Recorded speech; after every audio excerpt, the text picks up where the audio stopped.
I say we get the fuck out of here.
Looks to me like a medical bay. This could come in handy. If you want to stick 60-year-old explosive in your bag, be my guest.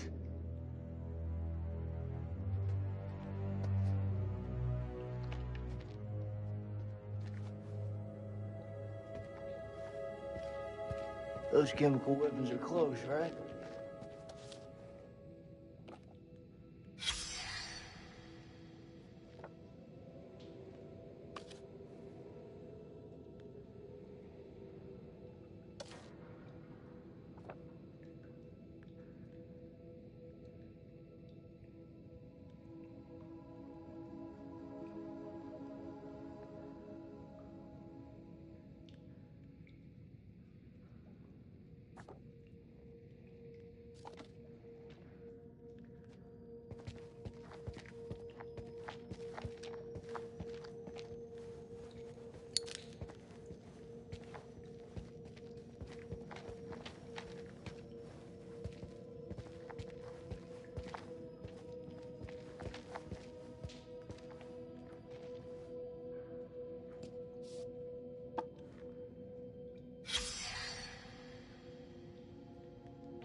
Do you want to hear a joke? Nope.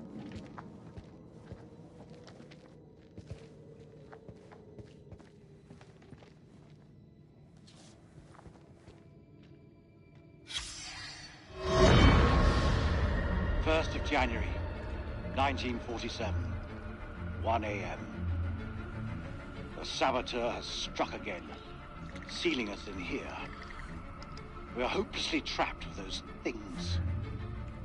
All around us, they shriek from the darkness. Crow has set up his machine gun, pointed towards the catacombs. Mary was right. We cannot fight that which does not live. There is only one option now. Bring the whole damn temple down on them. Even if it means bringing it down on our own heads. They cannot be allowed out of here.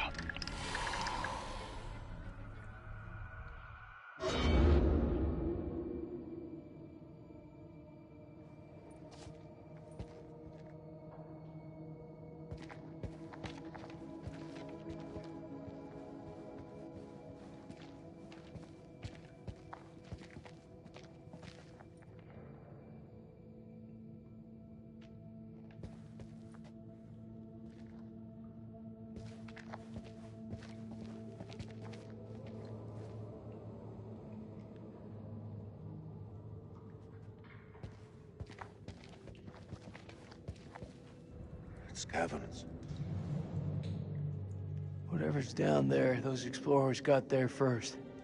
Hold up, will you? What are you doing? You think they're still alive? That's hopeful. Hope is all we got left.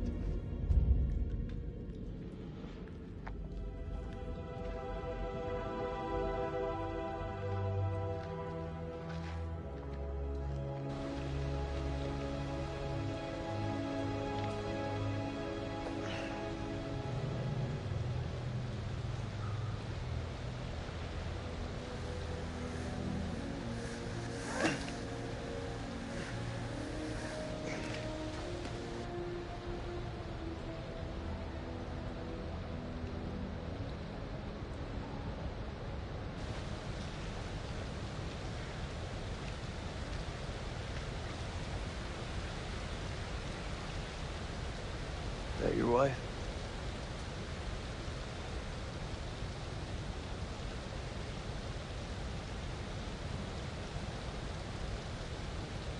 It's funny how you can know someone for years and never really know them.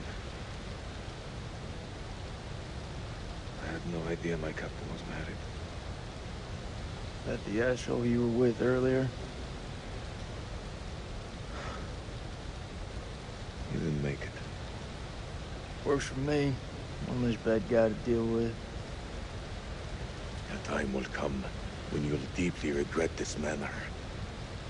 I don't carry regrets.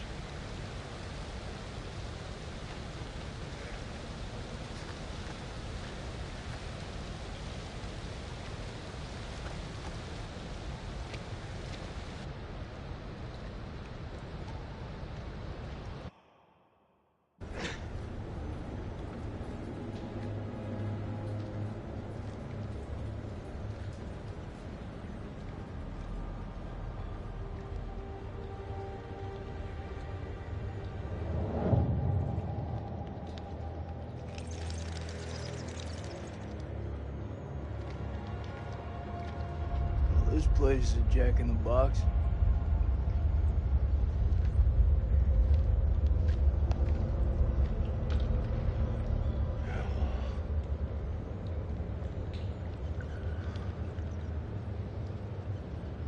What do you make of it? It's like nothing I've ever seen.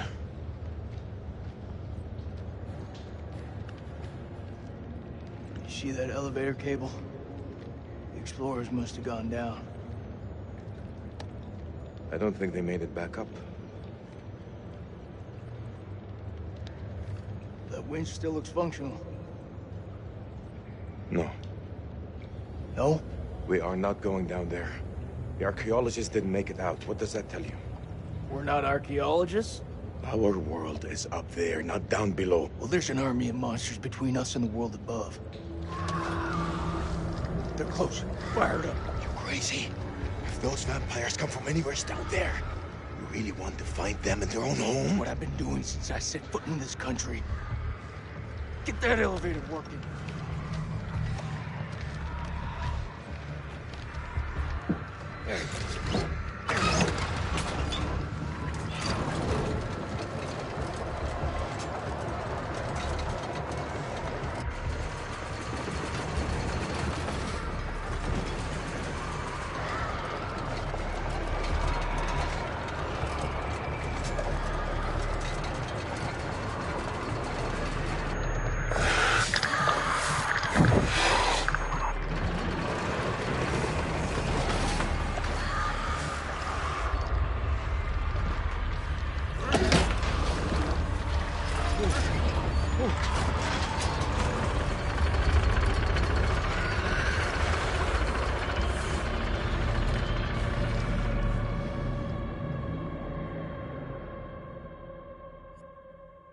An ancient horror has awoken from its slumber and is hungry for blood.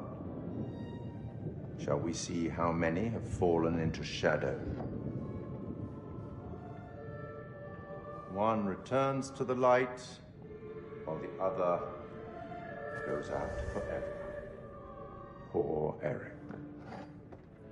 Bad luck. But then again, Eric cheated death once before, back on that highway. Perhaps death finally caught up with him.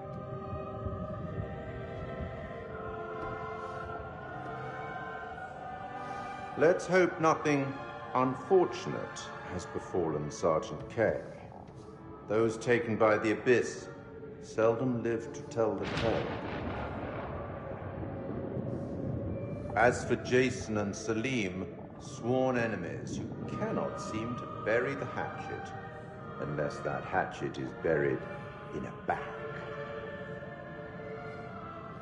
I don't want to seem like an ungracious host, but time is against us. I'll be here to greet your charges as they cross the finishing line, or to bury what remains of them under it.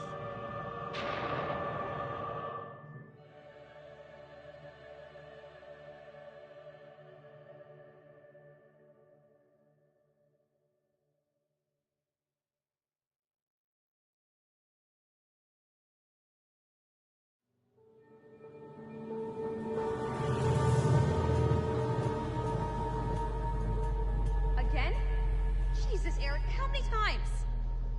This is me. This is my way of dealing with it, and I'm done trying to explain it to you. Yes, this is my life now, and I'll live it on my terms. Wait, what did you just say? Bad time? Yeah, it's a real fucking bad time. I'm just dropping off the files you requested. Not now. I said not now. Well, I didn't mean to upset you.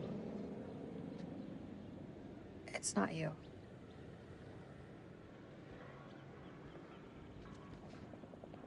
Seems like out here we're all running away from something. I know I am. You were caught up in that mess at the checkpoint. You shot that woman. It's okay. You can talk to me. It's just everyone seems to have an opinion on it. I'm dealing with it in my own way. Are you? You got your own problems. And whoever that was, that sounded like a gold medal asshole.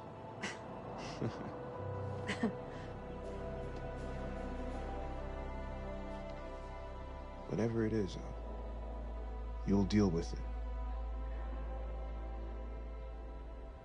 Or say the word, and I'll handle it for you.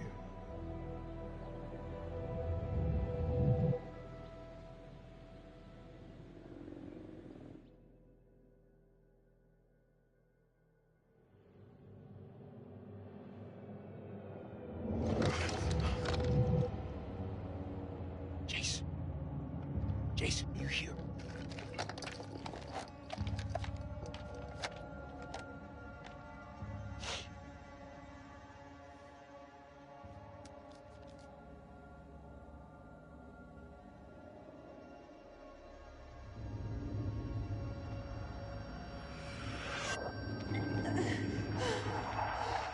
What the fuck?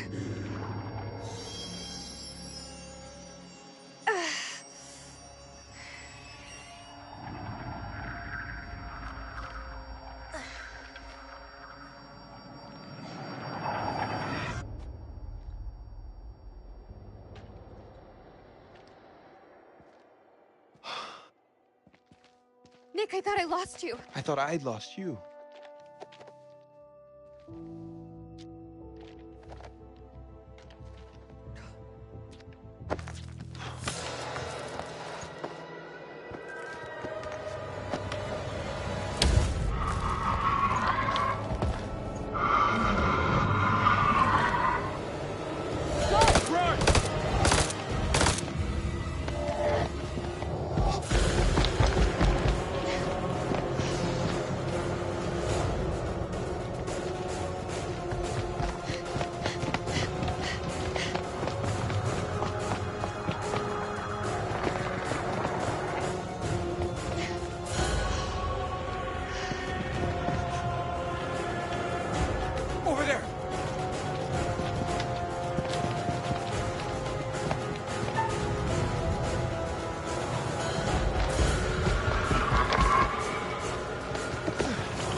All clear.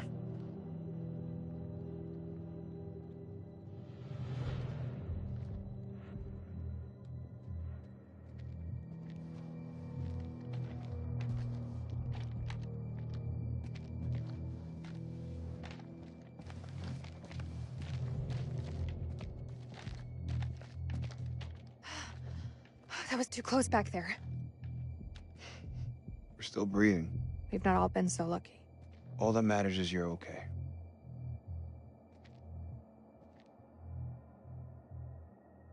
Do we need to talk? About what? About us. I need to know what's happening with us. If I die tonight, I want to die knowing where I stand with you. We have a future together. Eric was a good man. But he's gone. Rachel.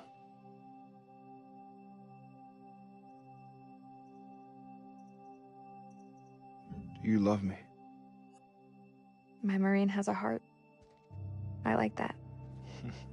Answer me. I do. I do love you.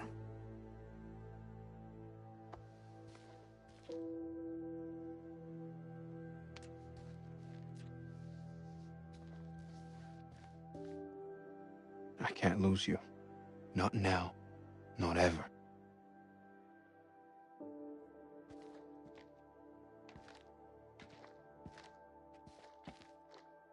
It's Jason. He's alive. We should go. Let's go find Jason.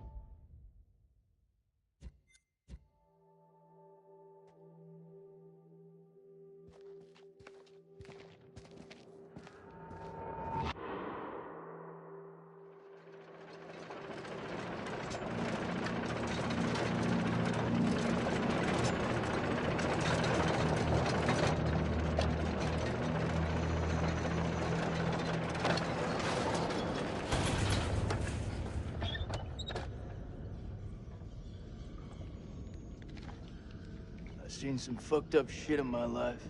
Nothing comes close to this. They don't seem to be following. Do you like to wait for them, or...? Don't need to be a smart ass. Just move.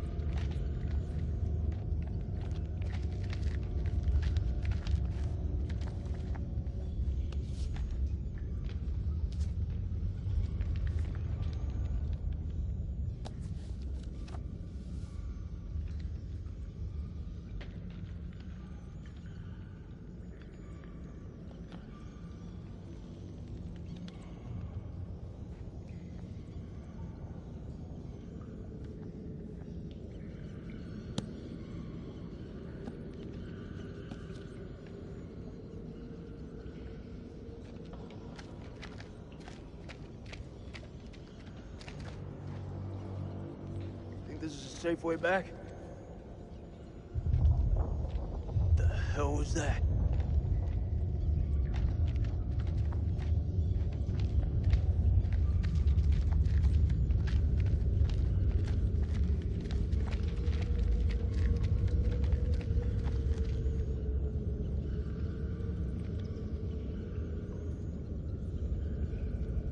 What is that?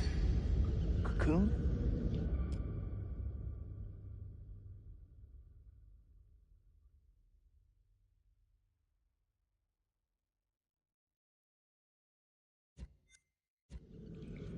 Looks like those things came from here. Smells like formaldehyde. Since when did you become a scientist? They don't teach you American science at school. We should stay clear of it.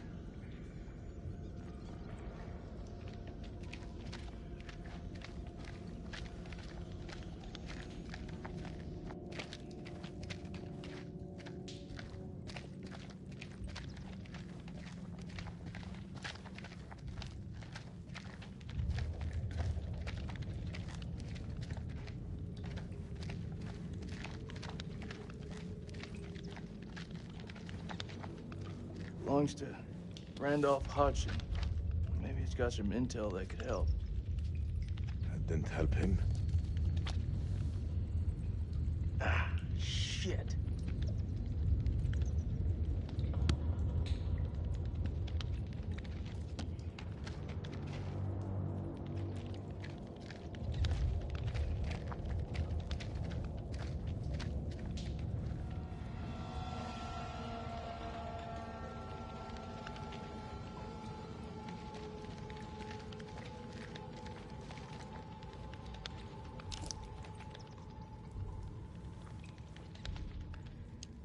Mary Hodgson. His wife. Your story didn't end so well. Jason, What? I can't end up like this.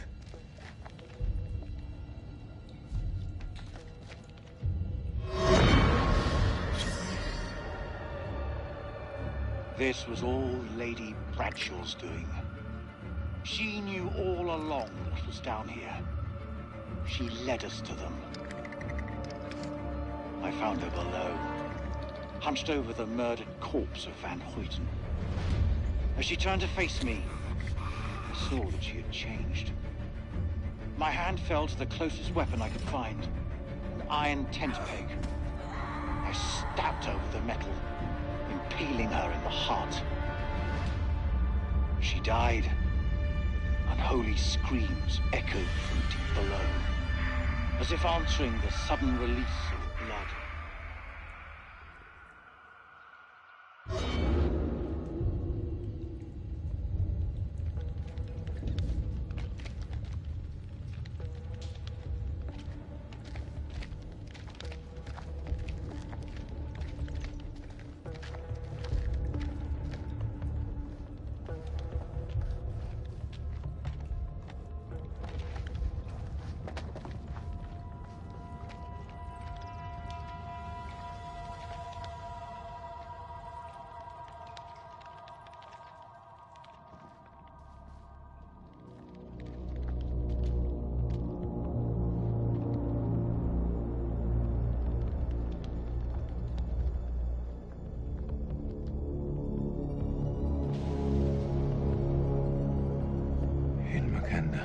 Yeah, what you said. What the fuck is this place?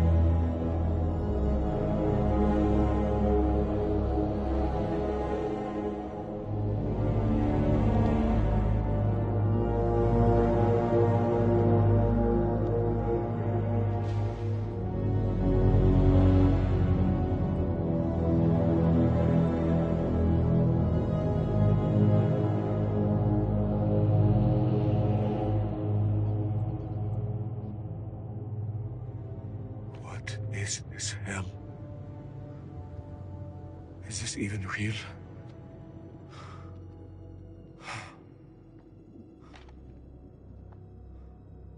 We are being judged. God is punishing us all for the mistakes we've ever made. Zane is all I have left in this world. After my wife left us, I gave him my all. I wanted him to have everything I didn't.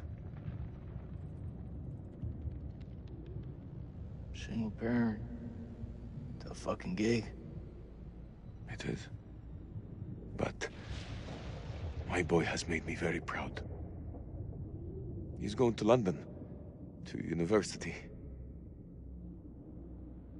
If only he would stop stealing.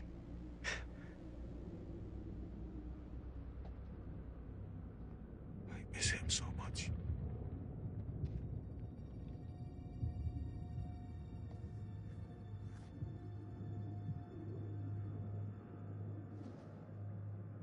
Is your conscience clear, Jason?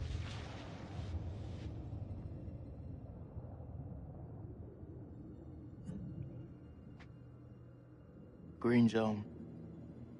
Checkpoint.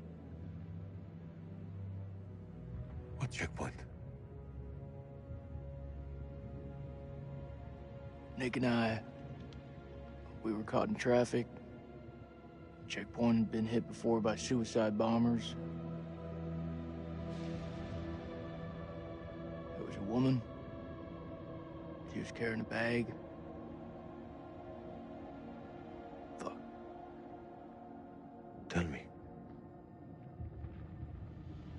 I ordered for her to stop, loud and clear, but she didn't. She just kept on walking. I had to make a call. Nick, he shot her dead.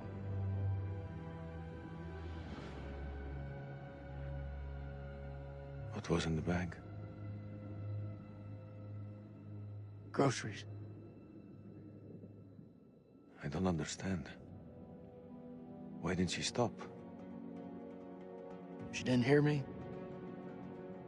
She had fucking headphones on.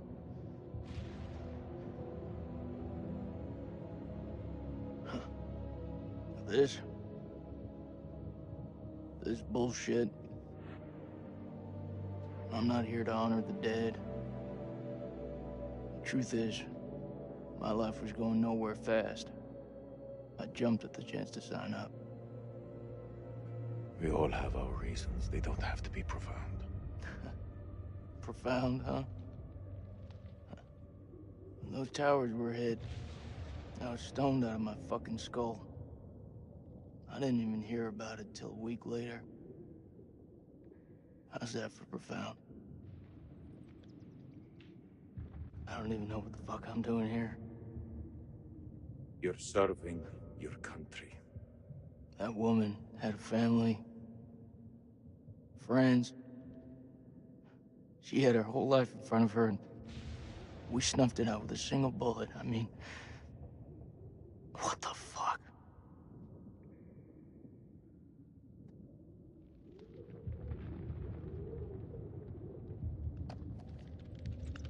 I can hear you thinking. We're waiting for something to happen. Maybe we should take the initiative and make something happen. What'd you have in mind?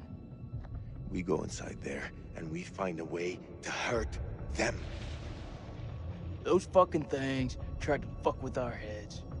They tried to kill us. But you and I, we're both standing.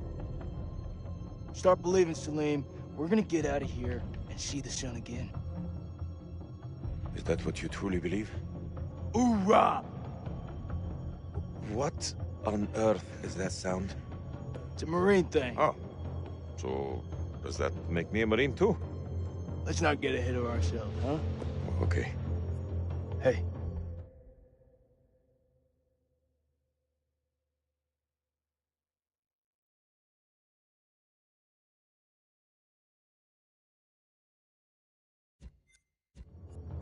Whatever happens out there, got your back. We'll stand together. It's the only way.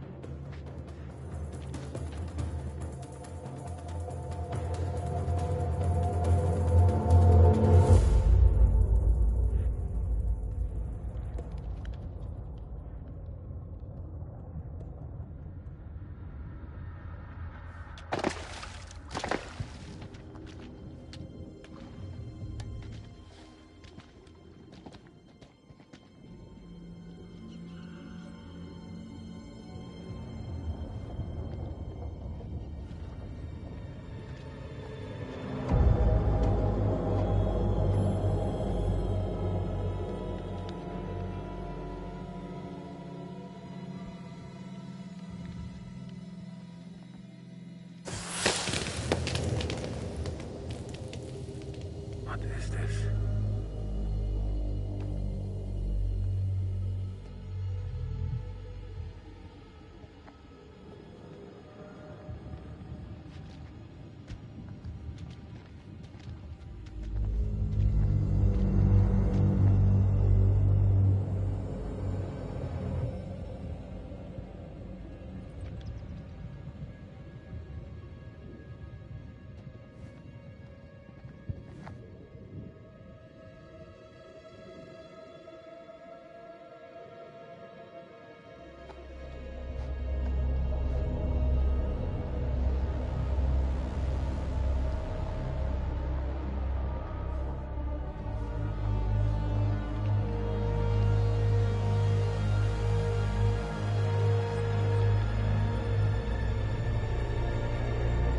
Stay close.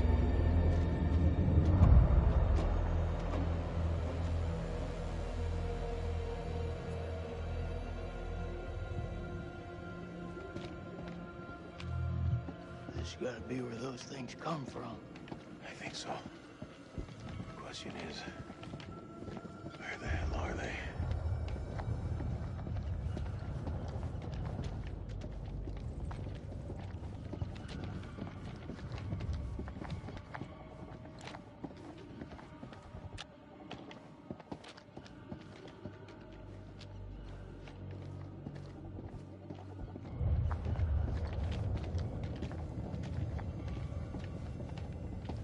Stay close. I ain't going nowhere.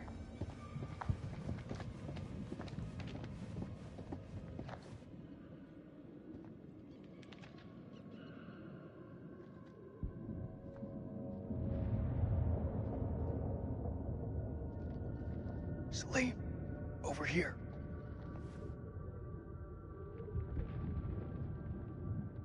What do you make of it? This place could have been down here for thousands of years. God didn't make these creatures. No. It's possible we've got this wrong way around. What's that supposed to mean?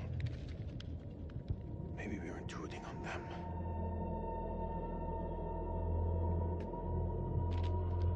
How far down?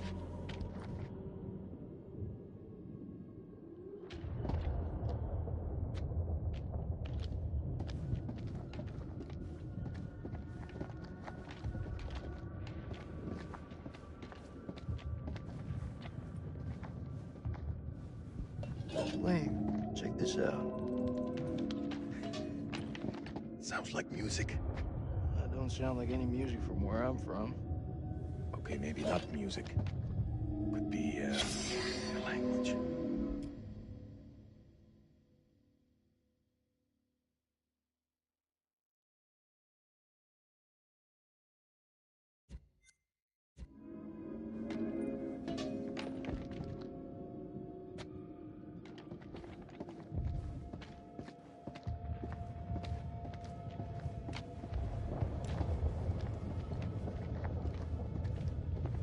This moths is everywhere. Is it just me, or is it alive?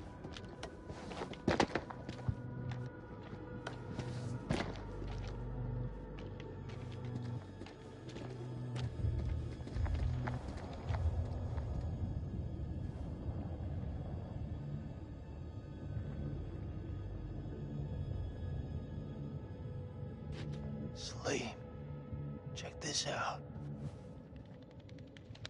It's one of those creatures, only older. Ancient. You don't think it's alive, do you? Touch it, You touch it. pussy.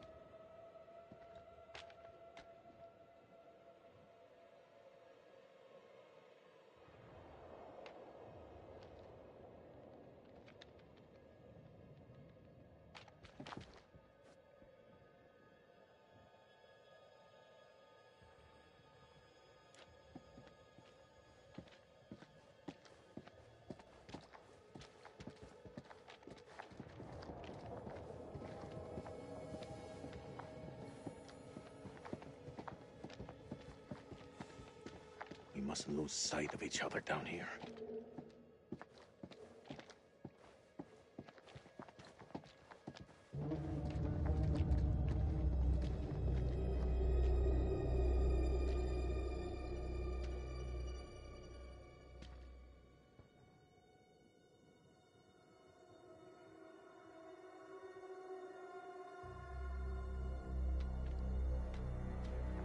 Holy shit. Look at him. Check out that armor. This guy's goddamn biblical.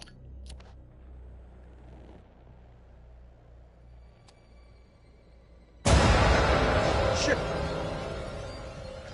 Did you see that? I think he's still alive. Oh, that's impossible. In this place, everything's possible. Holy shit. Fucker's been alive all this time? Just sitting here with half a head? Fluid. It must have preserved his flesh, his brain. What should we do? We Can't leave him like this. Well, shit. He's had enough time to get used to it. I'm serious. Oh! The noise will attract the vampires. I'll do it.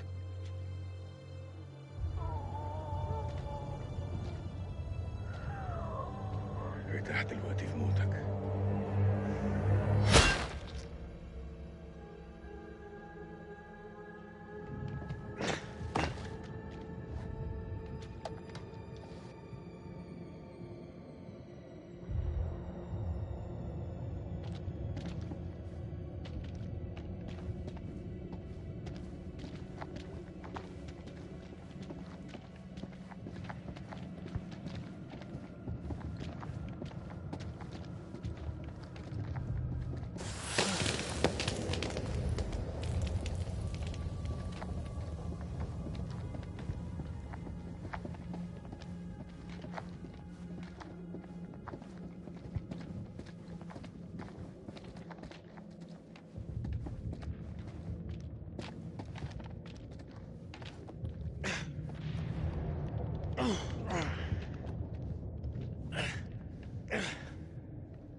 Salim.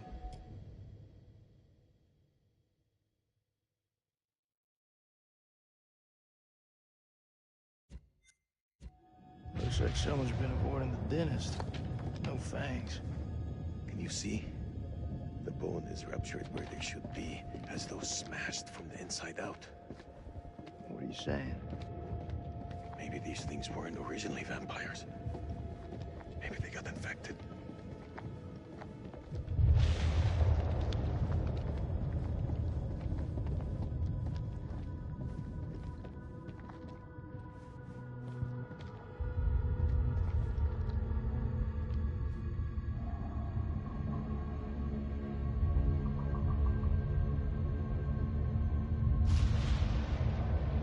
Sleep. What is it? I think we hit the mother lode.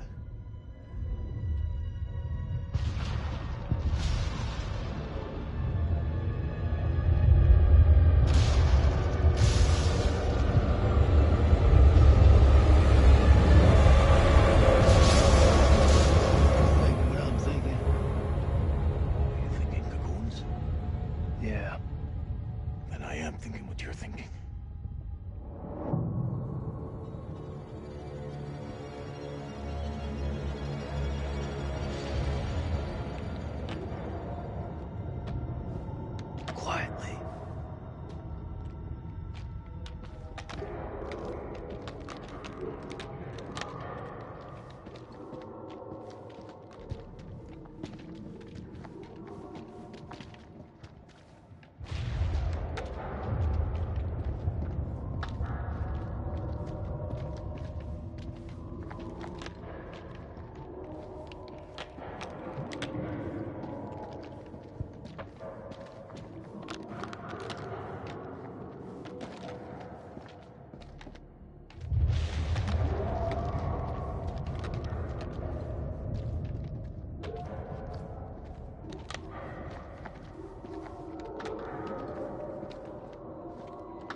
Check this out.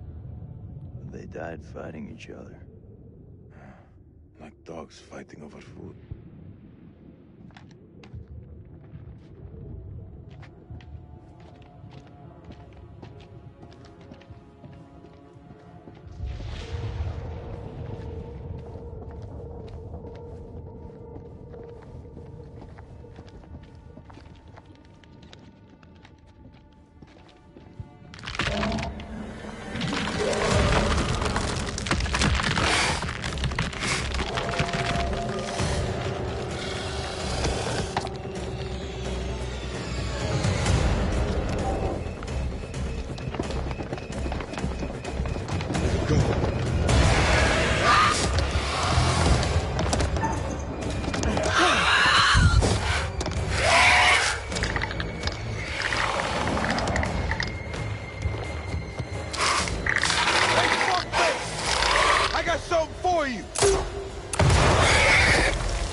I'll cover you! Go!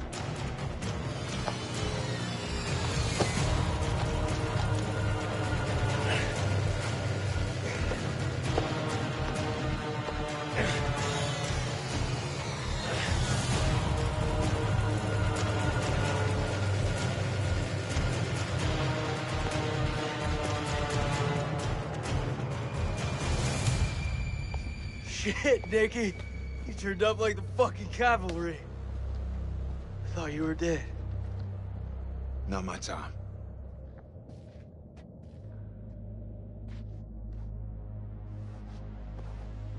Good to see you again, ma'am. Take my hand.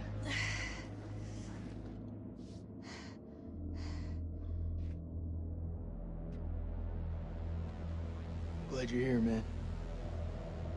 This place.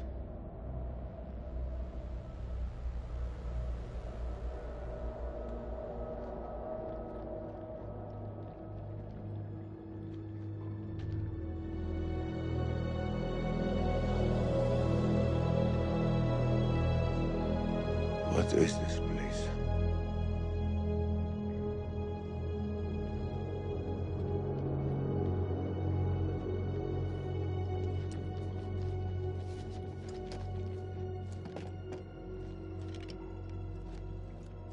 We need a plan. Fuck those things up and get the fuck out. Good plan. Sergeant K, what do we got left? So we got 8 clips of 5.56 FMJ, 3 40mm high-X rounds, a couple of 9mm pistols, 4 clips between them. We'll make that work. Huh. Plus 2 phosphor rounds. And 1 block of composition C4.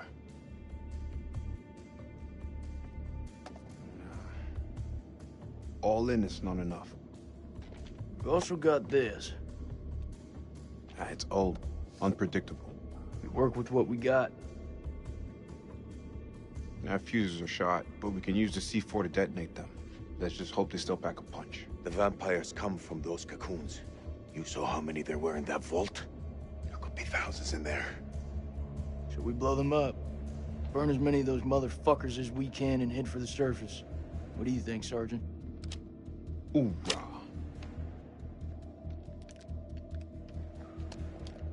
I'm not gonna allow him to carry a pistol. We are way past that point now, man. We stand together as one. Still got that med kit. Now'd be a good time to use it.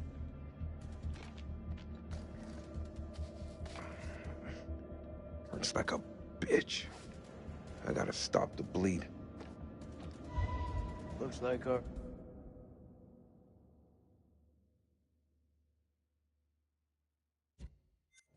friends were here too. We should search this place before we move out.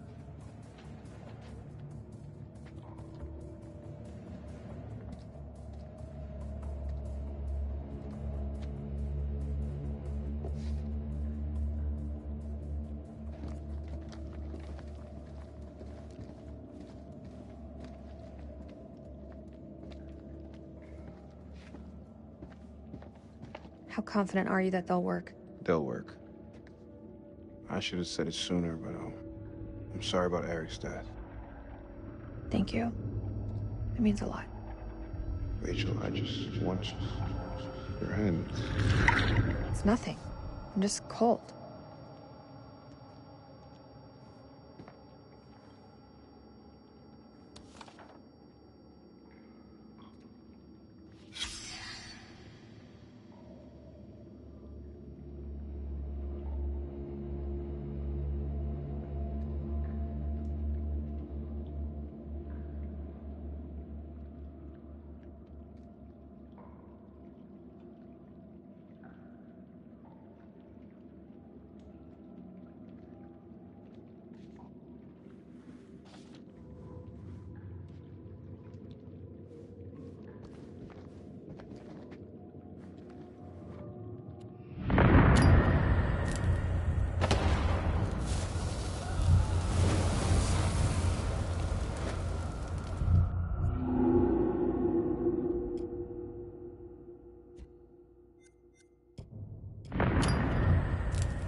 Over here.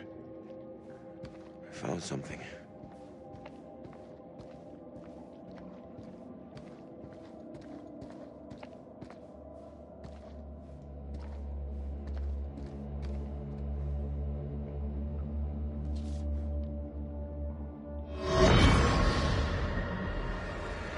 The bones of this temple are drenched in blood. We have set foot on an uncharted shore and roused something ancient and wicked. A blasphemy that comes in indescribable shapes and forms. For eons we lived as children in this world, unaware of the horrors that slumber beneath our feet. Now we have blindly thrown open the gates to madness. I fear being taken, but I must do what I must. We must seal this place for eternity, for all mankind. Mary, I'm sorry.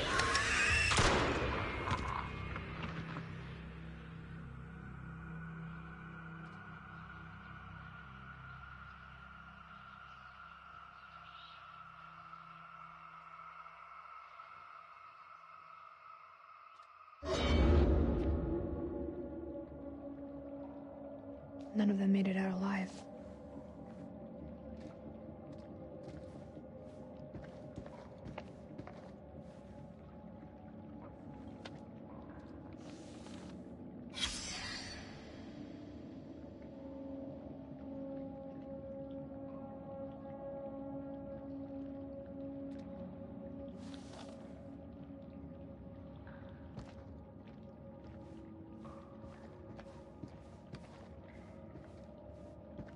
What I wouldn't give to see daylight again.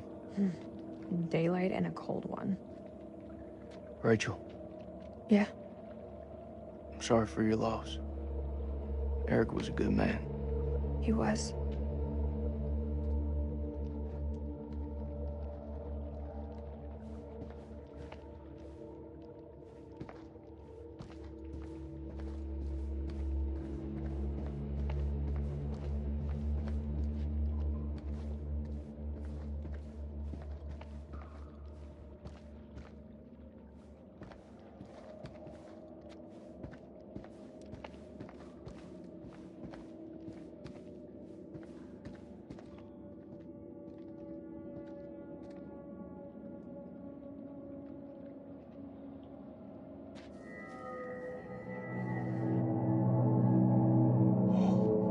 It's singing.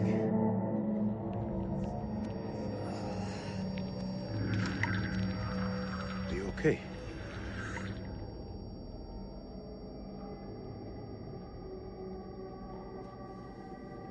There's meaning here. It's a language formed from chords, musical scales, sonics. Mary was a pianist. She deciphered it. She thought these carvings represented the stars. Do you see? It's Cetus. The whale. We're a long way from the night sky. It's a mystery. According to the journal, there was only one scale of sound in the device. But Mary was studying it alone. I think there may be another. I'm going to need your help. What can I do? This console is too big to operate single-handedly.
Something. Mary believed that these creatures were once peaceful. Their language was one of music. How could they not feel emotion? Then a tragedy fell upon them. Their great empire collapsed. Their music fell silent, and they turned on each other. What happened? Sickness and madness? What turned them from architects into killers? Whatever it is, it twisted them. Now they're creatures of hate. Animals. Dead things. With no one left to kill. So they slept. And they waited. They waited for us. Shit! Rachel!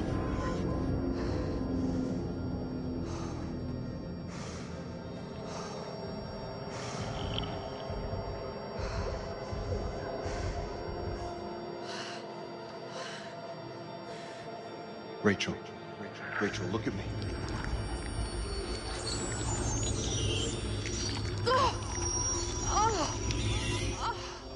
She has it.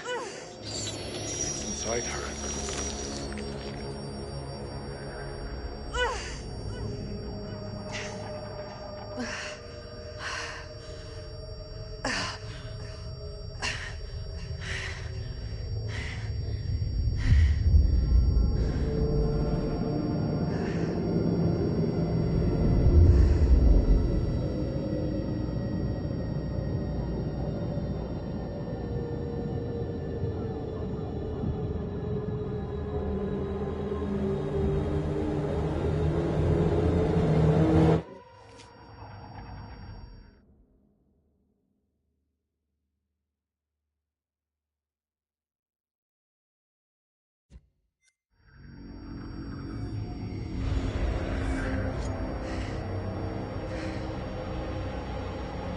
I'm sorry.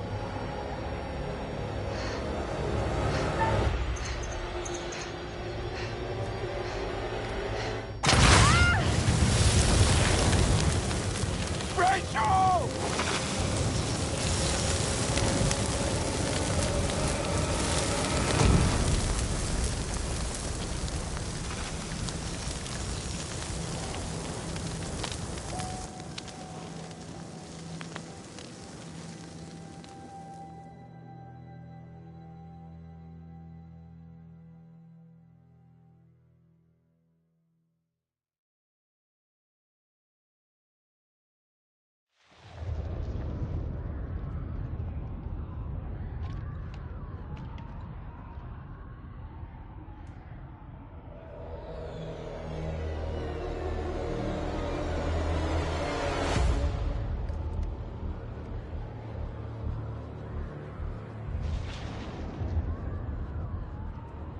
You seeing what I'm seeing? Those mounds are made of cocoons. Thousands of them. If we set the charges there, they'll all burn.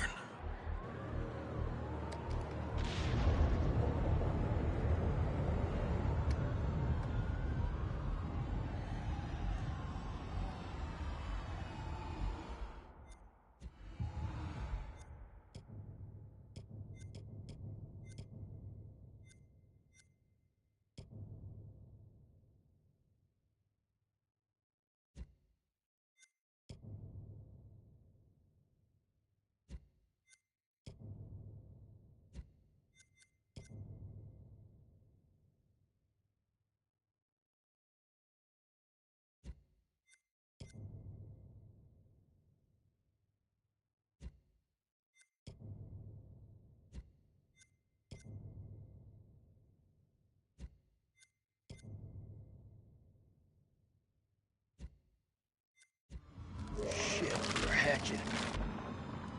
We gotta move. Quick. Okay, listen up. We've been hit hard tonight. We lost brothers. Rachel's gone. So's the Colonel. But now, it's time to get some payback. We plant charges on as many of those clusters as possible and then detonate them remotely. Second those charges go off, we haul ass to the exit. If luck is on our side, we'll do more than fry a few vampires. Create a diversion. Salim, you ready? I am. Okay then. Let's get loose, kids. Okay. Who's going to place the dynamite? Alright, fuck it. I'll do it. You're crazy. We'll do it together. Nah, the more of us down there, the more chances we'll get seen. Takes a detonator. If I don't make it... Nick! Hear me out. If I don't make it, I want you to blow those charges. Just don't go getting trigger happy on me. Every step of the way, you keep him radio contact. And if there's no radio signal? And I'll pop a flare. See it go up, you hit that detonator. Be quick and be safe. You hear me, buddy?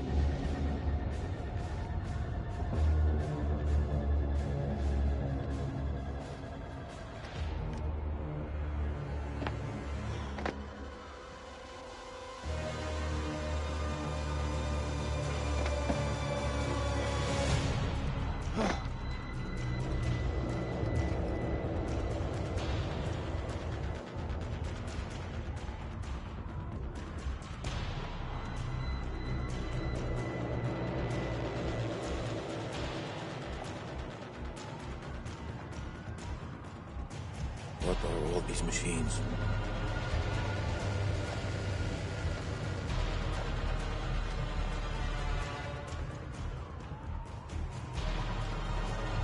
I can't make it out.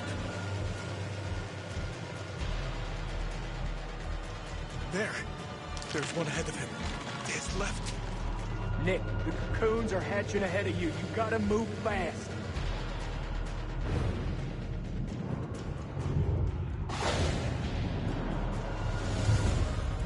First dynamite is down. Over.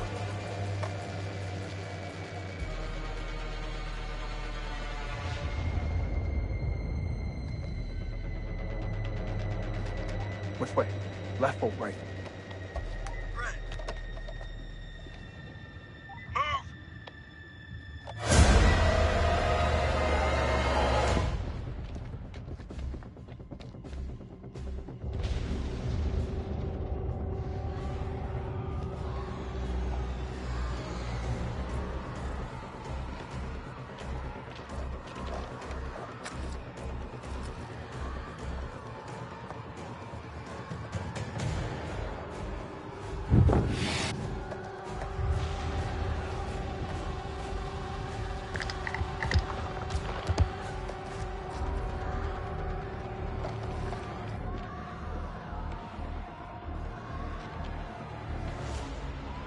Holy shit.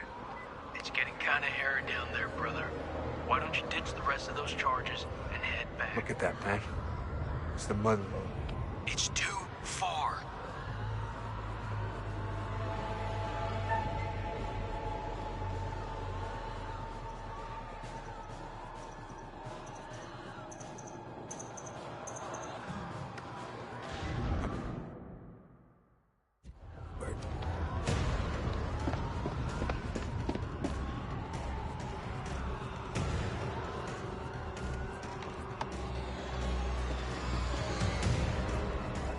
This is way too easy.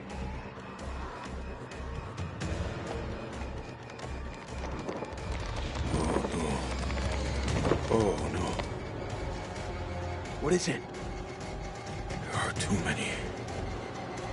He's a dead man. Sweet baby Jesus. Wait! What will warning him do now? There is no way out.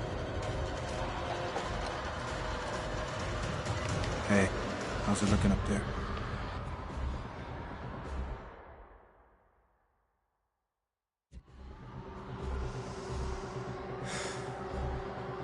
Tell him. They're all over you, man. Hundreds of them. At least you've got the boss to tell me the truth. I'm sorry, Nikki. For this? For what happened at that checkpoint? It's a war, Jason. Bad shit happens. Get out.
Charges in place.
I hear you, buddy.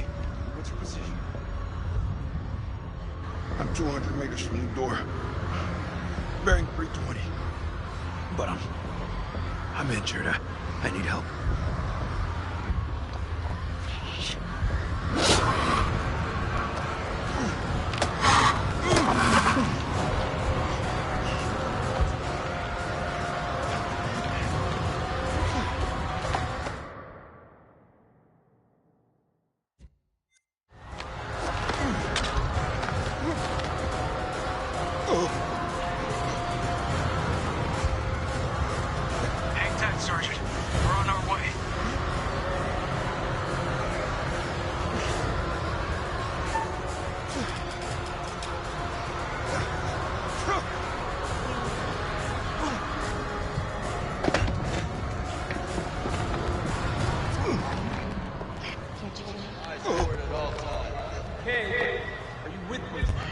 down in 24 hours. Nick, need you here.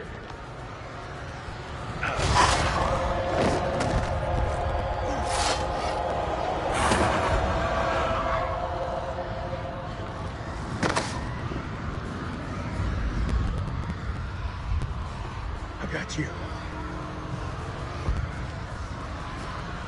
Move out!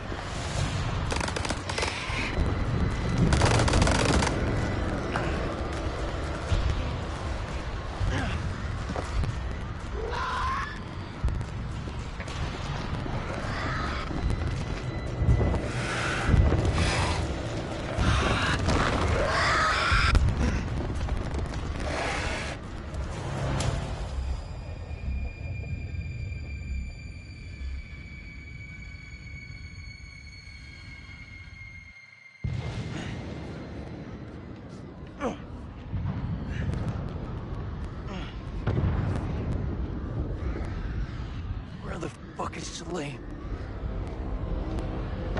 Those charges were a godsend. Feels like this whole damn place is coming down. Salim, he's still... Salim, come in, man. Are you there? I am surrounded. I'm in real trouble here. Vampires. So many vampires. What's there to think about? We go back down there, we die with them. No way I can make it out alone, Jace. Come with me.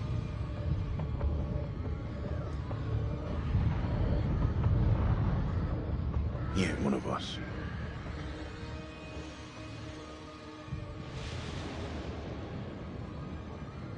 You're wrong. Salim is one of us now. Marines don't leave their own behind. You hear me, Salim? If I don't make it out, tell my son I did everything I could. Tell him yourself. I'm coming to get you.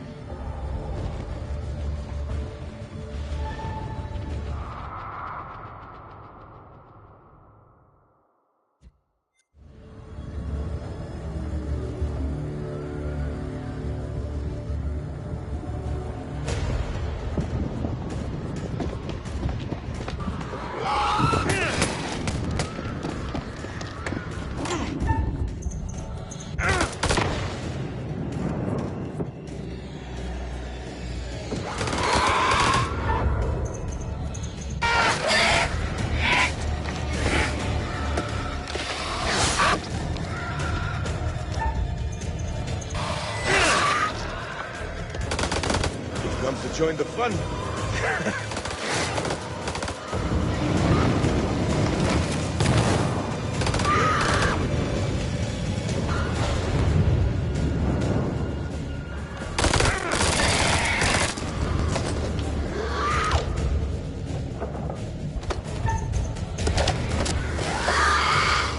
Jason!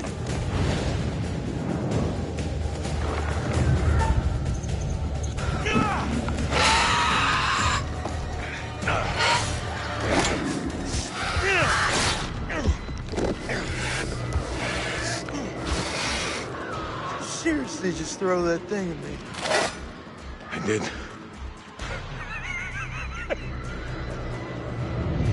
Let's get out of here.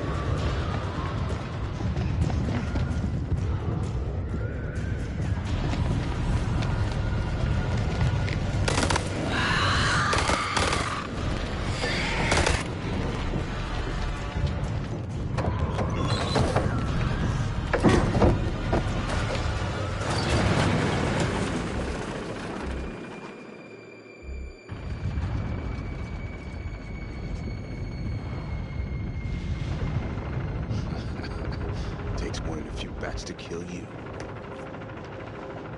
Oh man, that was unfucking believable. Those things were all over us, but me and Salim busted through them like it was the last down of the goddamn Super Bowl.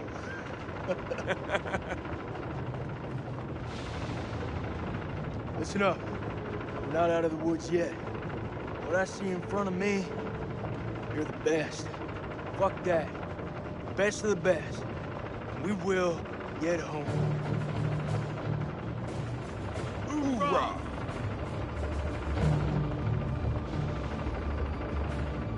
Hoera.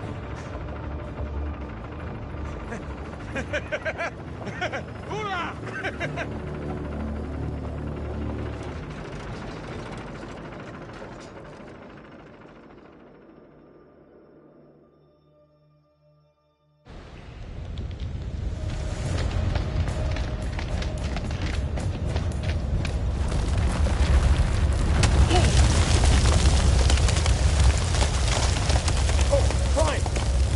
Right behind you.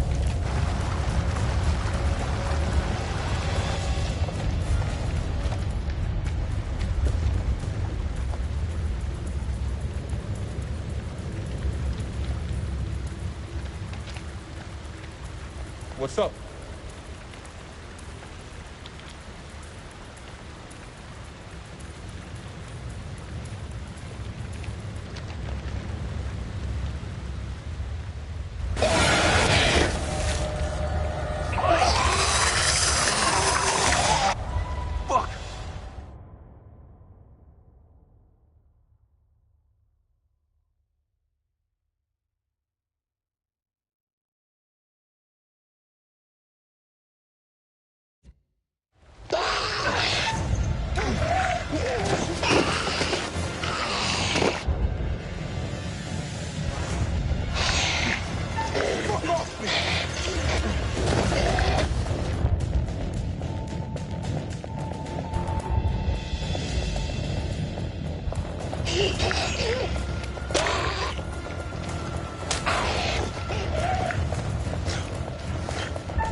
She was dead the moment they lay hands on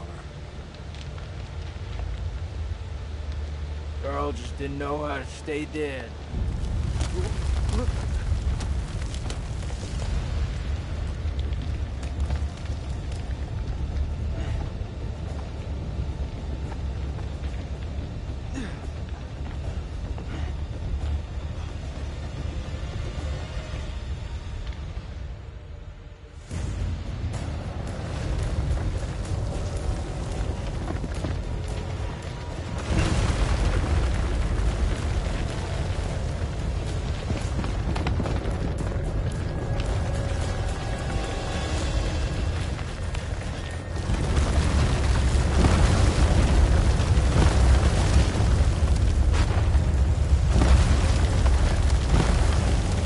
Get out.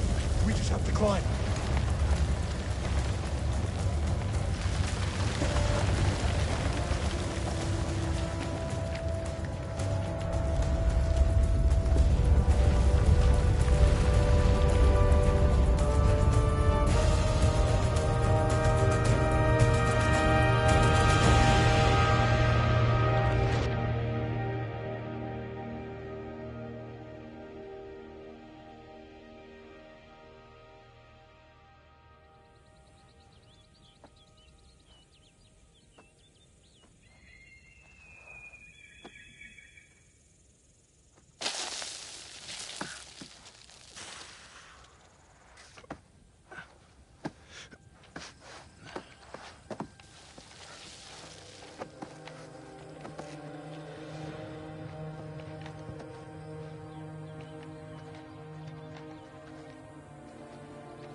You still with me, buddy?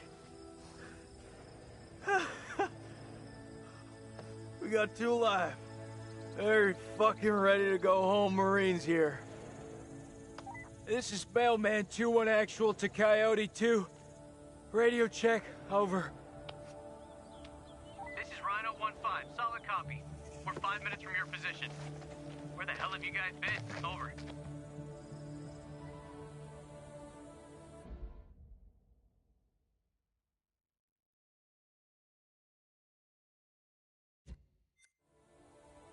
Improvise, adapt, and overcome. We fucking did it!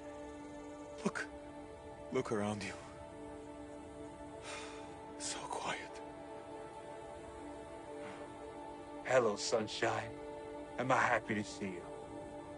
I must return home to my boy. He must be worried about me.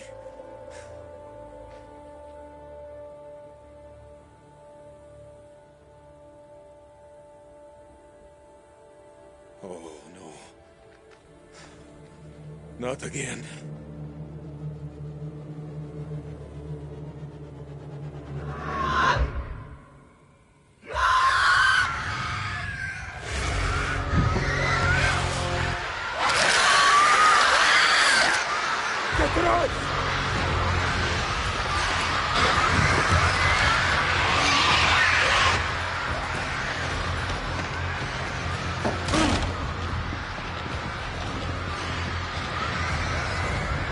Seal the exits! We hold them here!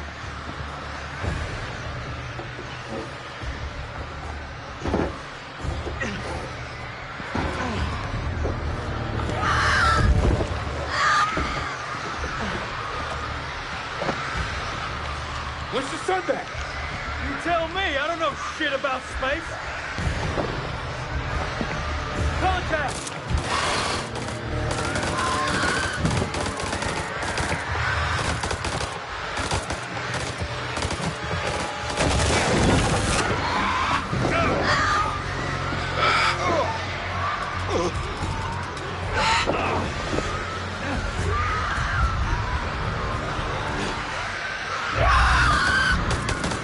Push those motherfuckers back to hell!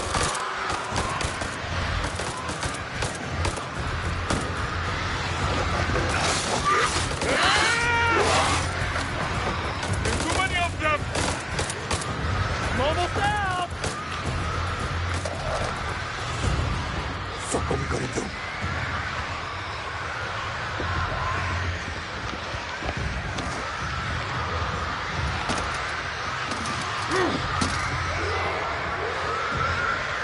Where's the ammo? These are fucking flares. Fuck it! We'll use what we got.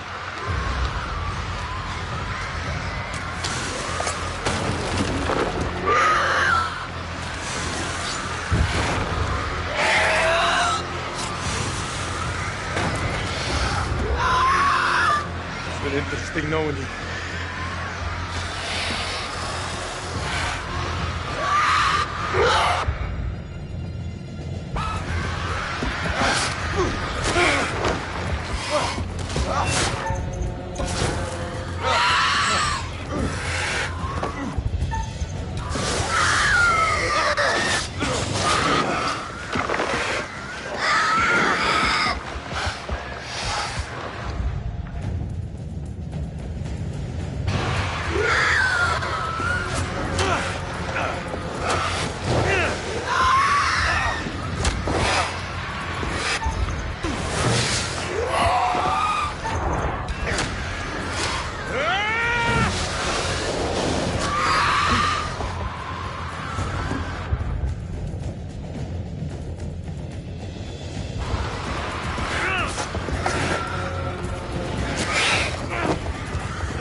have eyes on the friendlies.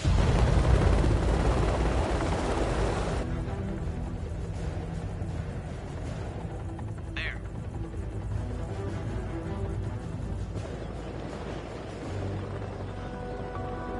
Get us the fuck out of here.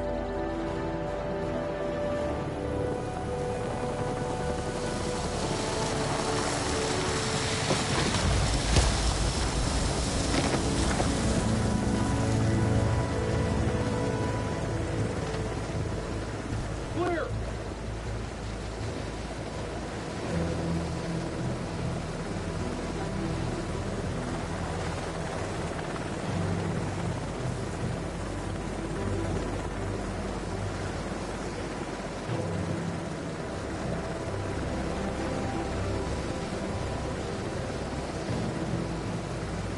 We've got 3 survivors.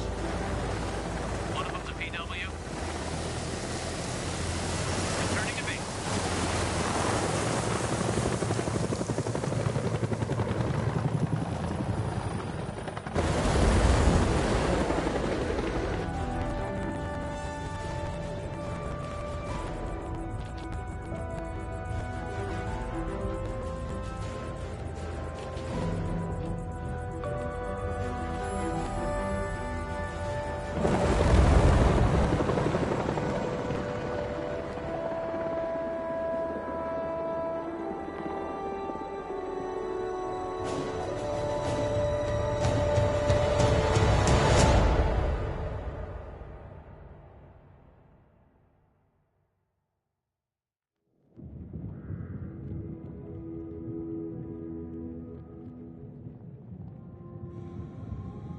Freely they stood who stood, and fell who fell. Not bad. You've guided some of your charges to the light, while others have fallen to the darkness. Survival often comes at a great cost, a cost that others sometimes must pay. I look forward to our next encounter. Perhaps I'll choose a story that's a little more homely next time, somewhere you'd be guaranteed of a decent night's sleep. Rest assured, wherever it is, you'll find it extremely hard to leave. Until the next time. You know the way out.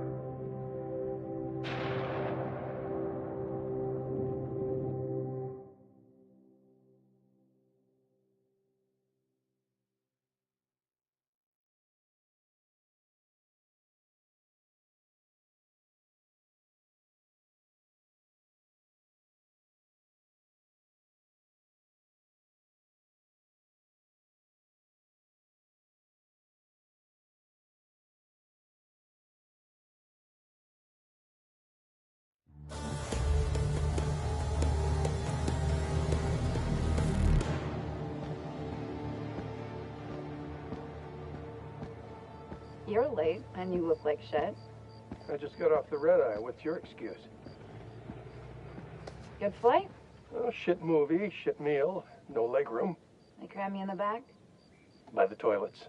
Nice. Coffee wasn't so bad, though. Good fucking muffins. Did you read the brief? On the flight.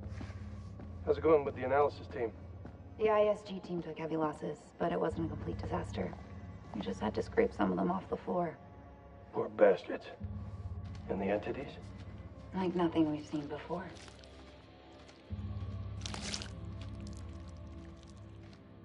Kolchak Jason, First Lieutenant, Marine Force Recon. The best of the best, huh? Or so they advertised. Fuck! Now how many times do I have to keep telling you the same damn story? I understand. However, CENTCOM needs to iron out any irregularities. Such as? The whole fucking thing was irregular. Such as why you allied with an enemy combatant? You weren't fucking there! Those things were ripping us to shreds. I don't give a damn who it was. We needed all the help we could get. I stepped back into that hell to save Salim. And that man was worth 5 of you people. Semper fucking Fi! And Colonel King? What about Colonel fucking King? How did he die? He led us all the way to hell. Hell burned him up. So they cooperated with an Iraqi soldier down there? Republican Guard, if you can believe it. Must have made a hell of an impression for Kolchak to go back for him. I'm dying to meet this guy. I am not answering any more questions until I see my son! That's not how we do things around here. May I remind you, you killed a U.S. Air Force colonel. You don't have a clue. Jason came back for me. What does that tell you? Down there, this damn war of yours was over. I'd like to talk more about the entities. The vampires. I'm finding it very hard to believe that you killed those things with that. Untie me, and I'll show you how I did it. The analysis team are still pulling specimens from the site. It's carnage down there. They used dynamite? We don't know how they got their hands on it. No, I'm done. I told you already. It was a city, a goddamn city full of those things. There were cocoons down there. Fucking thousands of them. How many organisms were still alive down there? Too many. Oh, for Allah's sake. They all fucking burned. This is like Winterfold all over again. Uh-huh. Ah, and here we have Colonel Eric King, our in-house genius. He definitely got more than he bargained for. Those two were married, right? In the loosest sense of the word. The report states that the colonel was shot. It's still a war zone. At least somebody here died normal. This comes down to Kalis. It mistook the temple for Saddam's weapon depot. Piece of shit system. I wouldn't say that. It's been a big find for us. We've been lucky. This is your definition of lucky?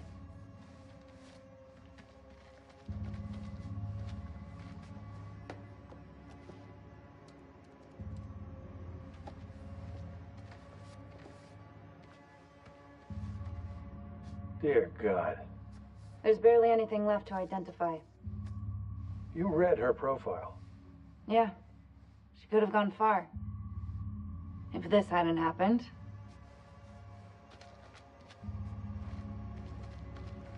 We still on for next Sunday? Janet's making hot pot. You bet your ass we're on. I'll never get used to this job. Why would you want to? At least this one was localized. Small blessings. So, what do you make of it all? Doesn't matter what I think. Only thing that matters is controlling the flow of information. As far as the world knows, not a damn thing happened here.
You want to know what it means to be a killer?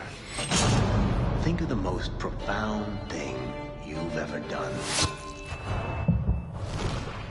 The most beautiful thing you've ever created.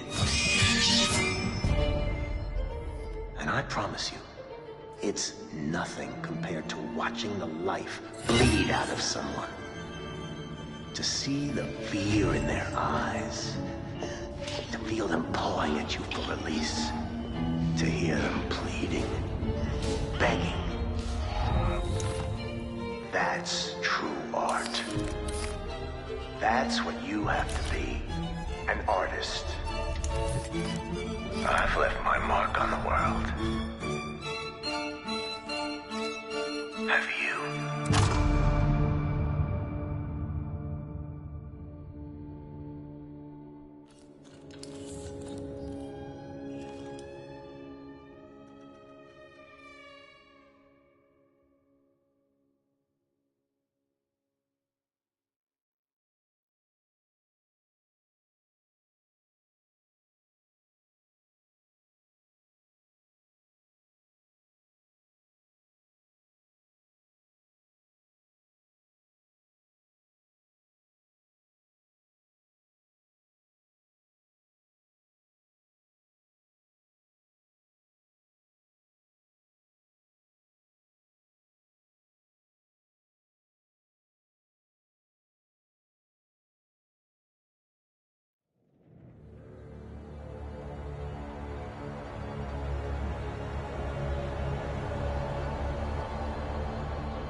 Queen bitch finds out about this, she's gonna flip her shit.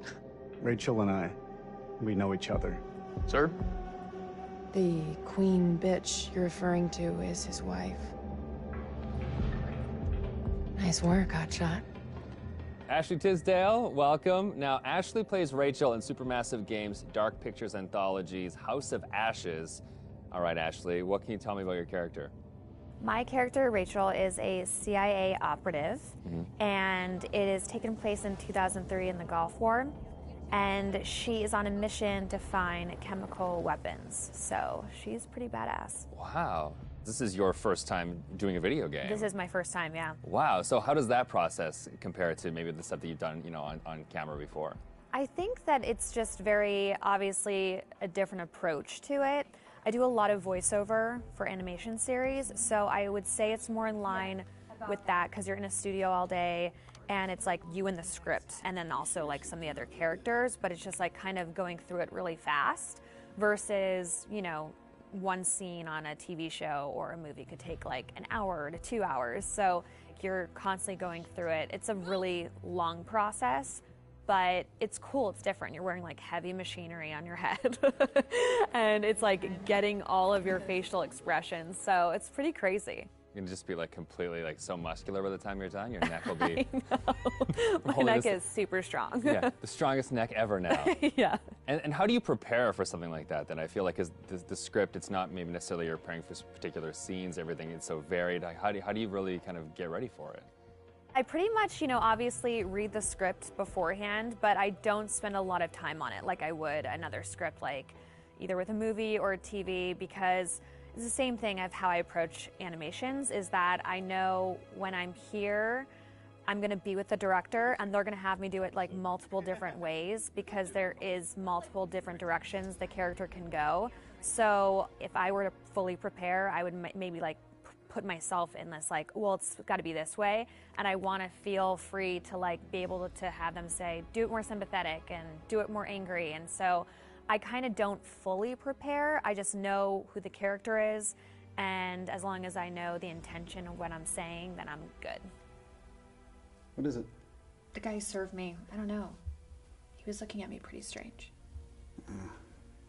Probably doesn't get to see a woman like you around these parts very often, especially one that's showered. But with any series or film, there's just that one linear path for your character, Yeah. and with this, you have the option of There's living out many the different multiple. Yeah, how do you kind of keep it all straight or keep a continuity with your character through all that? Honestly, I don't even remember half of it. I think it's just obviously relying on the director. And the guys at Supermassive, they're just really great at knowing where we are in the storyline. And so it's just heavily trusting them. And then, just kind of knowing, that it's just gonna go. I can't, there's just so many different areas that it can go. And I could die in one of the things, and I could become a vampire. I can, like, live. It's just, like, it's so crazy how opposite.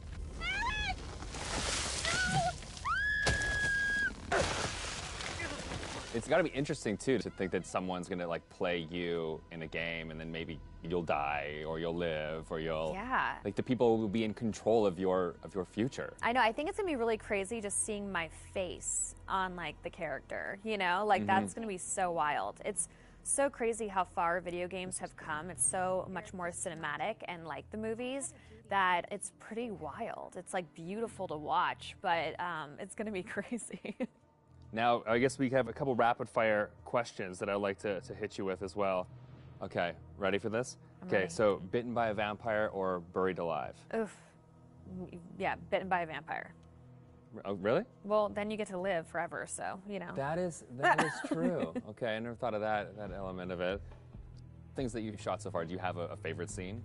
I think my favorite scene would have to be probably early on between Rachel and her husband. It's a flashback, and it's them in the car, and it's a moment in time that kind of changes everything. And what I love about it is that it really shows who Rachel was and how it changed her to become who she is today. There's just so much happening in the game that it's just like a moment where it's just like really kind of stripped down and one-on-one, and I think it's a really beautiful scene. What is it? The guy who served me, I don't know, he was looking at me pretty strange. My sole objective, Rach, is to make you happy. Doesn't matter where we are or what we're going through, I'll always put a smile on your face. See? I told you. So how do you get into that? Because I feel like, you know, it's sometimes it's such a sudden change from one scene to the next. So how do you kind of really get into that moment so quickly? I think how we've done it is that we would start off with the earlier stuff. So it's kind of like you're building to the bigger pieces. And yeah, usually the end of the day, we'll have like the biggest stuff, whether that's us like screaming and fighting, because it obviously drains us and our vocals. So, you know, they know to kind of like have us do the whole like action stuff at the very end of the day. They're breaking through the perimeter. You got any bright ideas? Now's the time.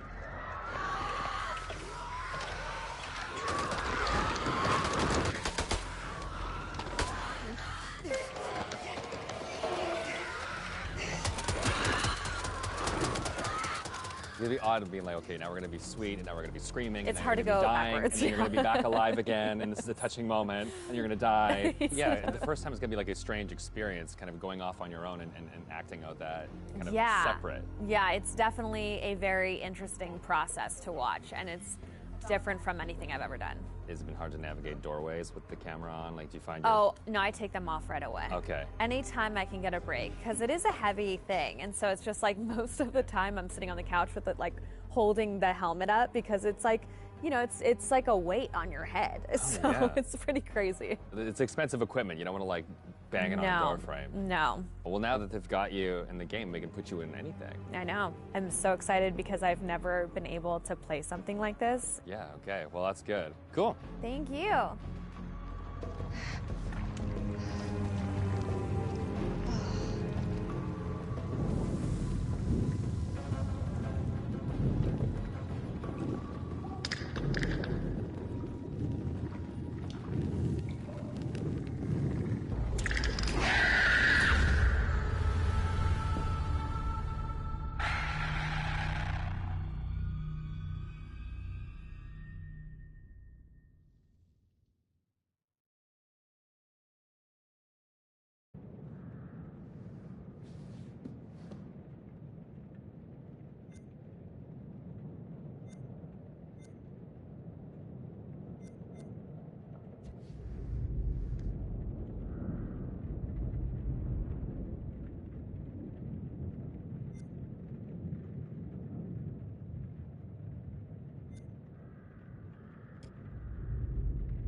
The creature has powerful claws and fangs formed from hardened, unidentifiable tissue.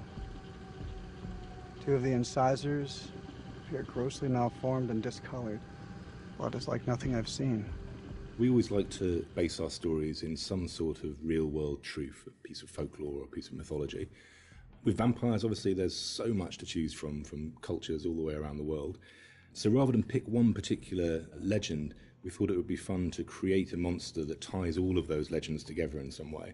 So we had an idea for a creature that lives underneath the ground and emerges every few years. Our vampire is actually an alien parasite. It invades a host body. The creatures that you see in House of Ashes, the winged demonic creatures, were actually once an intelligent race of cosmic nomads traveling through the stars on this big generation ship. They somehow picked up this alien parasite and it ravaged through their crew, and their ship went out of control and crash landed into prehistoric Earth, where it was buried under the ground in what is now the Zagros Mountains. Being a parasite, this alien slug needs to find a host body, a living body or a recently dead one. Once it invades that body, it grows inside it, killing the host if host is still alive. And its tendrils reach out into the host's brain and hijack its central nervous system, sort of reanimating it. It then goes on the hunt for blood.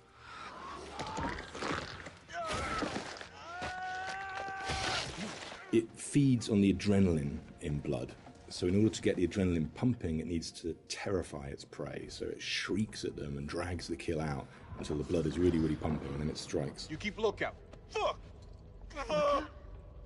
Look out for what? We wanted to show the viewer different forms of the creature and make them think that initially it's a demon, then they think that it's a vampire, and then finally the revelation that it's an alien. So just to explain where the parasites have come to infect some of our game characters, this shows a game character who's going through different stages, is infected, starts to affect the character, and there's a final look from that where the fangs are coming through the skull. So that's one of the developments of how our classic vampire is actually a host. Another example of that is an Akkadian warrior who's been taken over by the parasite, and again the fangs have come through, the vines are poking through the head. This human is now being taken over, his skin is dying, the parasite is trying to grow within. But we progress that into looking at the design on the alien demon, I call it. This had to have very unique elements that came through from the head design. So we've got a very animalistic head here, but also we've got the fangs. These fangs are coming from the parasite that's within, so the fangs are coming through. It's almost deforming the shape of the host. Oh, shit. What the fuck happened to your teeth, buddy? We refined that further to what is our final head, where the ear is a part of the skull and it flexes open. A bit like a frill lizard, where the frill of the canopy comes out, our head is actually moving apart. And we've got illustrations that show that, where the head is dormant and is concealed, but then as it hears and wants to resonate, the skull expands open. And that then allows the creature to hear and pick up on anything within the environment.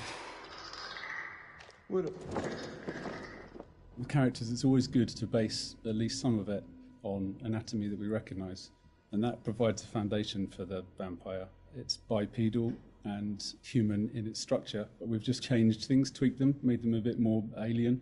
So, for example, the ribs joined together at the sternum to form a rib cage, but we've expanded it out quite a lot, and some of the ribs are fused together to make bony plates. It's just to suggest that it's had a very different evolution from a human. We tried a version with human-style legs, but in the end, we went for a dog-type leg. It just made it more creature-like and more threatening. And we added bird-like talons on the toes, just to give it some natural weapons and make it into a predator. We didn't want to focus too much on bat reference, because we were trying to steer away a bit from the classic bat-like vampire. We did go for 2 sets of bat-like wings. One of the shots in the game is of the vampire jumping down from above, backlit with its wings out in an attack pose. And when we saw that pose, we decided to add an extra set of wings attached at the hip joint. It just really helped that silhouette. The environment is very interesting because they can use not just the floor, they can fly as well. They can walk on the walls, but they've got claws. So imagine something really interesting in a cave where you've got creatures coming towards you, from every angle.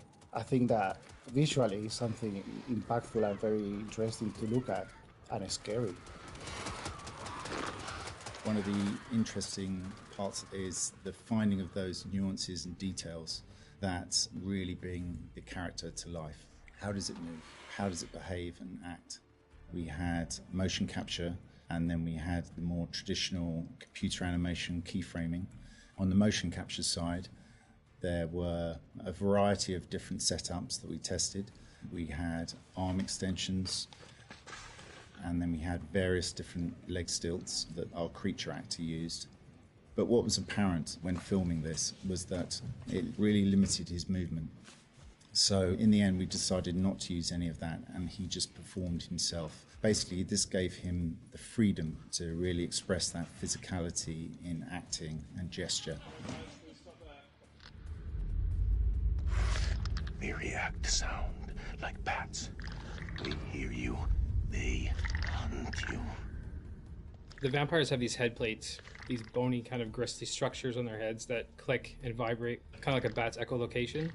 They're used to survey environments and to locate prey. We went through a lot of different iterations, and we tried a lot of different things. Like, I think I sampled keyboards and mouse clicks, and then used a scooter fender and a wet trainer, and it made this organic, clicky, squeaky sound. And then I had a friend of mine in the States take a taser to a bunch of meat and a bunch of organic material, and it came out a lot more aggressive. It just sounded meaner. I got something for you! And then the biggest thing that we had was this little tiny drum and a rod with fishing line in between it. So when you twisted a rod, it made this clicking and popping sound. So that ended up being one of the main tonal layers for it. But none of them quite fit right. But once we put them all together and like layered them all together on top of each other, then it started to actually work as a holistic, organic thing. Something entirely new to House of Ashes, which is a classic horror movie trope, is the vampire point of view shots, which we use a very wide lens and we use some perspective distortion on those shots, which helps sell the power and hunger of the vampires as they're chasing the soldiers, and it helps make the soldiers feel very small and very weak. And doing so, it also helps us as the player realise that these vampires are inhuman, and that when we're watching what they're doing, they're bouncing off of walls and they're climbing on the ceilings and flying. At any time in the game, the players could be running through an endless maze of tunnels, and we use very tight shots on these with a lot of handheld, a lot of tilt again, to emphasise this claustrophobicness and this tension and not being able to see what's chasing them. And it's in complete contrast then to later on in the game where we see these grand environments that they uncover, which could be a temple, a city, or things like that, that we have these wide shots that really sit still and just let the player soak in that environment.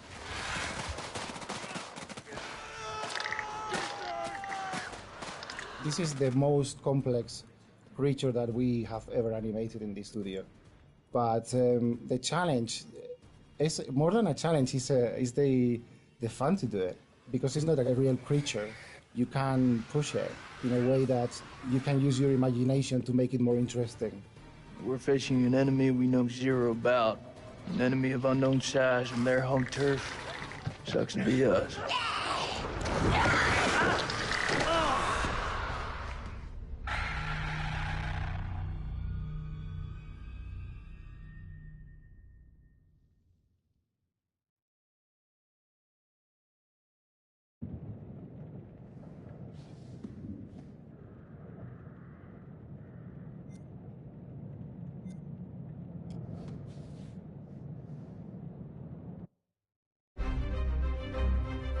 September the 24th, 1945. When Lady Bradshaw summons you, you go. Mary and I were bound for our honeymoon, but the chance to dine with one of Britain's finest antiquarians was too great for us to miss. When we met, Bradshaw wore a brooch that caught Mary's eye. A Sumerian relic recovered from a dig site in the Hashemite kingdom of Iraq. After dinner, she showed us another find from the same site, a gold cuneiform tablet. She called it the final puzzle piece in her life's work, a map that pinpoints the tomb of Alexander the Great. If she's right, the tomb lies somewhere on the border of Iraq. Lady Bradshaw wants us to lead her expedition. I realize now that our honeymoon will take place in a dusty dig site in the Zagros Mountains. April the 2nd, 1946. We have assembled our team. Top of my list was my old comrade from the wars, Captain Sherman Crow, the bulldog of Omaha Beach. We found him in Cairo, brawling for money in a Levantine drinking club. Crow recommended an experienced dig foreman, Arthur Pullman.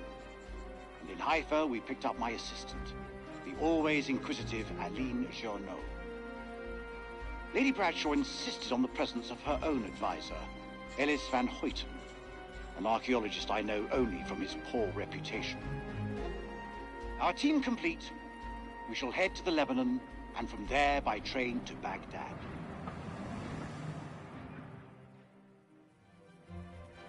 October the 21st, 1946.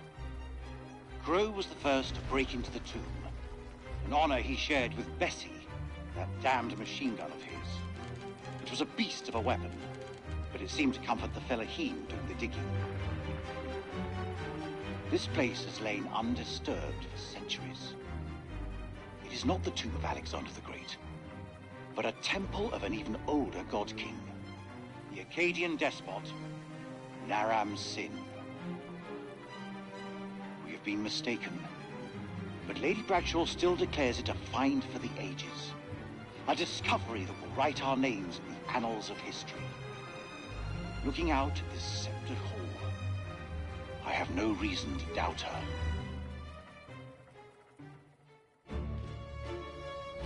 The catacombs beneath the temple are heaped with human bones.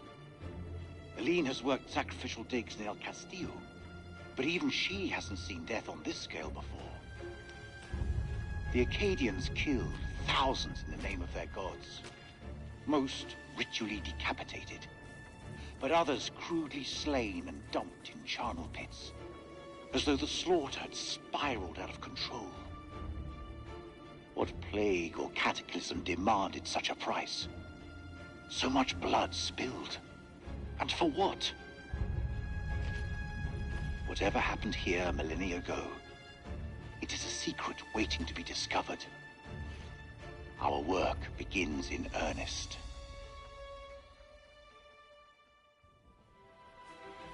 December 7th, 1946. Our finds have been so spectacular, I couldn't resist breaking out with champagne. As I entered the survey tent to pour a glass for Mary, I realized something was awry. She'd found Bradshaw's crate of dynamite. I tried to calm her, but she worked up a full head of steam, sounding off about the risks of using explosives at a dig site. She was right, of course. I feel terrible for hiding it from her. Just then, Crow arrived and picked up the dynamite. When Mary ordered him to put it down, he looked her boldly in the eye and said they'd found something below.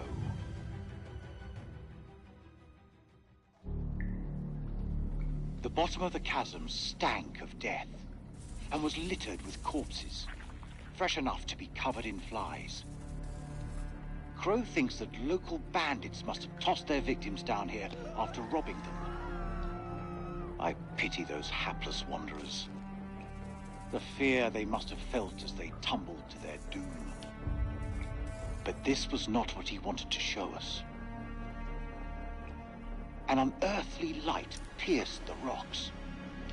When Mary asked us what it was, Bradshaw nodded to Crow, who broke open the dynamite.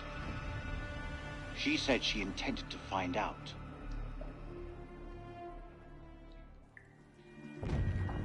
Blowing a hole through the rock face, we found a gateway to a strange world below.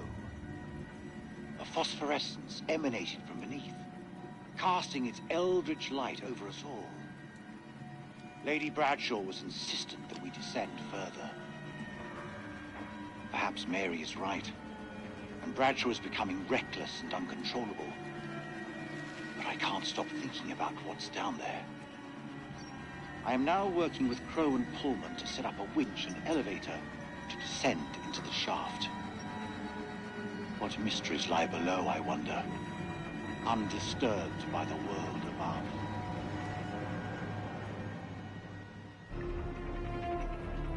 December 13th. Crow, Bradshaw, and I descended in the elevator.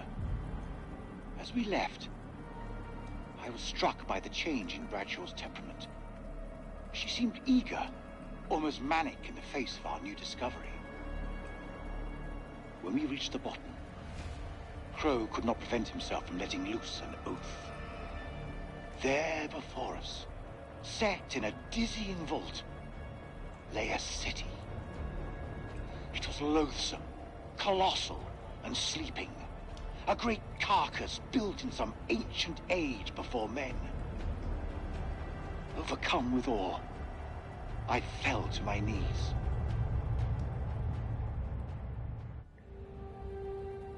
December 28th. God forgive us. For days we have studied this dead, silent realm and its entombed abominations. Now the horrors have come for my own dear Mary. Crow found her unconscious in the Star Chamber, her notes scattered around her. He carried her back to our supply room and laid her down in one of the cells. When Bradshaw learned what had happened, she was evasive about Mary's work down there. As I cleaned my wife's face, she spoke to me in a fever, sounding distressed and confused. I have resolved to keep a vigil over her, I pray her fever abates so we can escape this cursed place.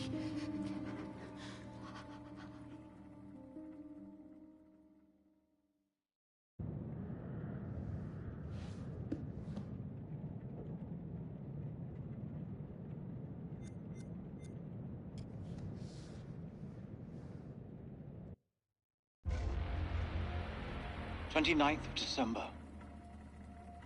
Pullman says the radio has been sabotaged. An expert job, with vital wires severed. Someone wants to cut us off from the outside world. Eileen fought in the Resistance, but while she is undoubtedly capable, I refuse to accept she's responsible. Personally, I still harbor doubts about Van Hoyten. Although without proof, everyone remains a suspect. All I can do now is place sentries on the expedition's equipment.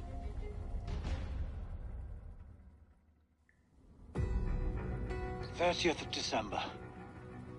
Mary's condition worsens.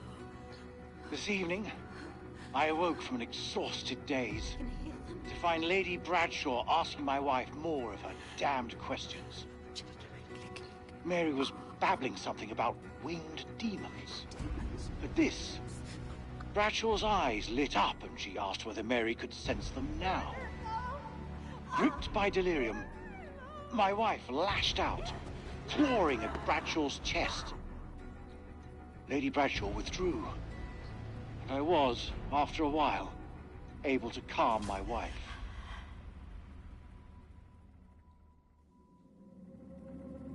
31st of December. Mary is dead. I sat with her in her final moments, telling her how sorry I was. Sorry for accepting Bradshaw's offer, for ever coming to this hell-forsaken place, for placing my vanity above her love. When Mary spoke about the end of everything, I knew she sensed death coming. With her last words, she made me swear to bury this place.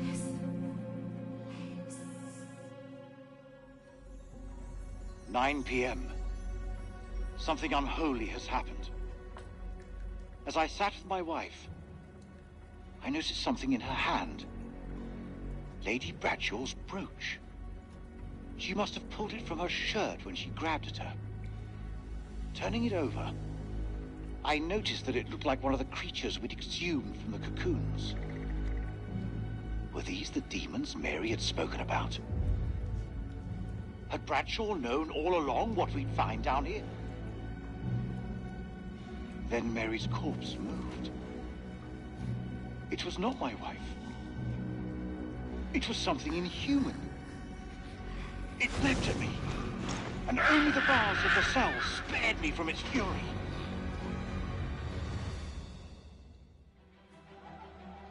The camp is in uproar. Workers are missing, and Lady Bradshaw has returned to the city deep below. No one knows why, but I can guess. She yearns for the same fate that befell Mary. She wants to be one of them.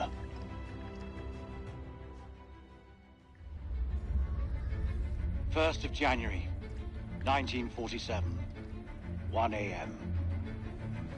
The saboteur has struck again, sealing us in here. We are hopelessly trapped with those things. All around us, they shriek from the darkness. Crow has set up his machine gun, pointed towards the catacombs. Mary was right. We cannot fight that which does not live. There is only one option now. Bring the whole damn temple down on them. Even if it means bringing it down on our own heads. They cannot be allowed out of here.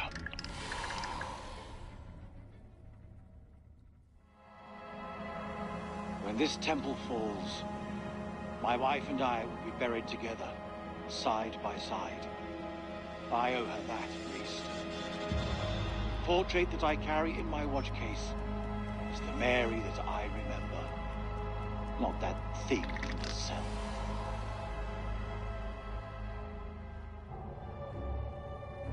This was all Lady Bradshaw's doing. She knew all along what was down here. She led us to them. I found her below, hunched over the murdered corpse of Van Hoyten. As she turned to face me, I saw that she had changed. My hand fell to the closest weapon I could find, an iron tentapeg. I stabbed her with the metal, impaling her in the heart. She died. Unholy screams echoed from deep below, as if answering the sudden release of blood. They are coming. We must end it here, with fire and gunsmoke. If there is time, my last act will be to dictate this diary onto tape. Perhaps, if it is found in the rubble, it can serve as a warning to any who follow us.